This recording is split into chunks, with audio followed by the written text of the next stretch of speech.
Saludos, estamos viendo en la pantalla por el lado izquierdo la portada del libro México, un paso difícil a la modernidad, donde el presidente Carlos Salinas de Gortari narra su ingreso a la masonería. Ese tema está desde luego abordado en mi libro, La masonería en la presidencia de México.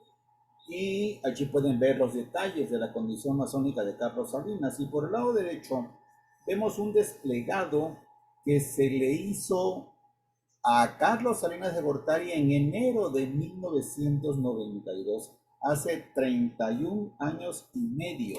Está fechado en Jalapa, Veracruz, el 6 de enero del año 92, hace 31 años y medio. Y lo que contiene el documento es un posicionamiento, se dice ahora, ¿no?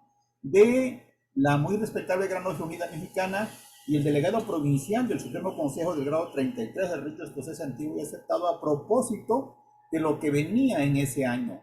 Era el reconocimiento jurídico de las iglesias y en particular de la Iglesia Católica, que jurídicamente no existía, y además el restablecimiento de las relaciones con el Vaticano a través de reformas que se tuvieron que hacer en la Constitución y algunas leyes.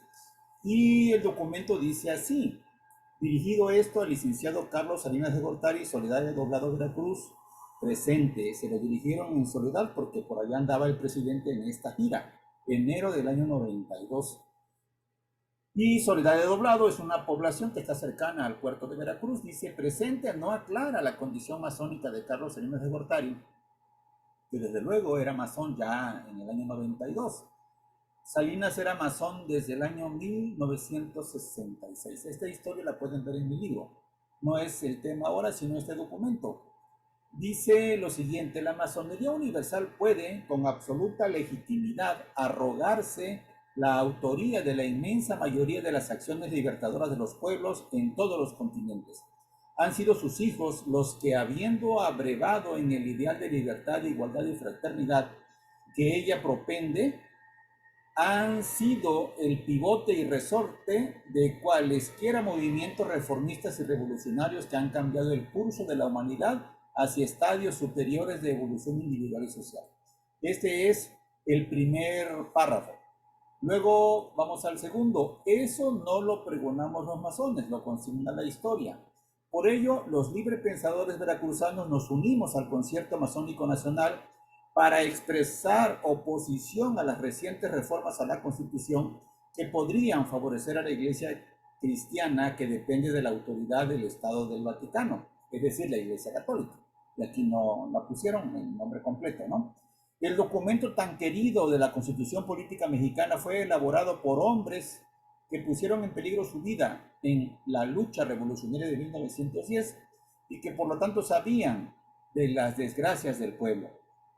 El constituyente de 1917 respetó la libertad de creencias, concedió el voto a todos los mexicanos bien nacidos, prohibió la adquisición de bienes terrenales a las iglesias y constituyó la obligación oficial de reparar los templos en que éstas ofician. Esta es ya casi el cuarto párrafo. Luego dice: hoy la Constitución ha sido frívolamente modificada, por ello demandamos que en la ley reglamentaria que deberá aprobar el Congreso de la Unión se contemplen los siguientes puntos. 1. Que la Iglesia no pueda hacer inversiones ni poseer medios de comunicación masiva como radiodifusoras, periódicos y televisoras.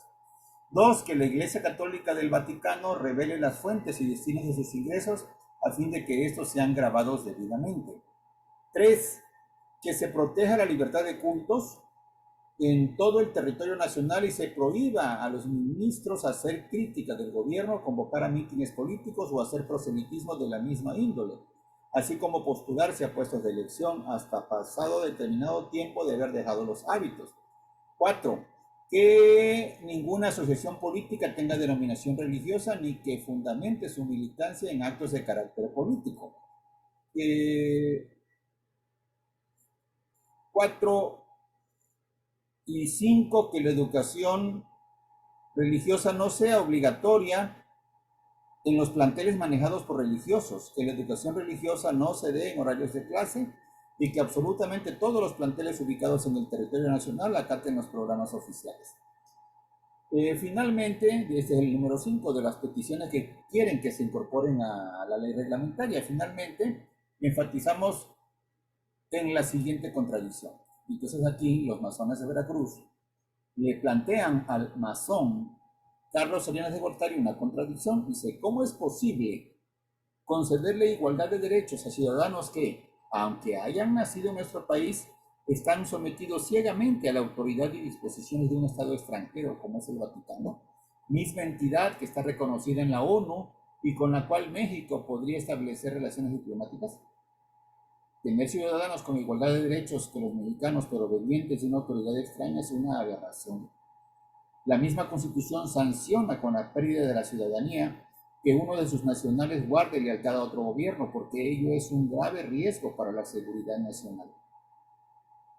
Atentamente, Libertad, Igualdad, Fraternidad, Oriente de Jalapa, Veracruz, enero 6, Día de los Reyes Magos de 1992.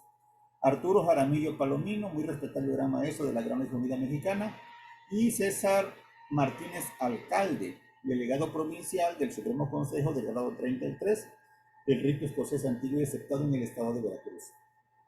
Esto es lo que le plantean masones veracruzanos a Carlos Salinas de Gortari a propósito de estas reformas constitucional y a través de la ley reglamentaria para reconocer la personalidad jurídica a las iglesias y en particular a la dominante, que es la católica, y además el reconocimiento al Vaticano para relaciones diplomáticas, que no había, ¿no?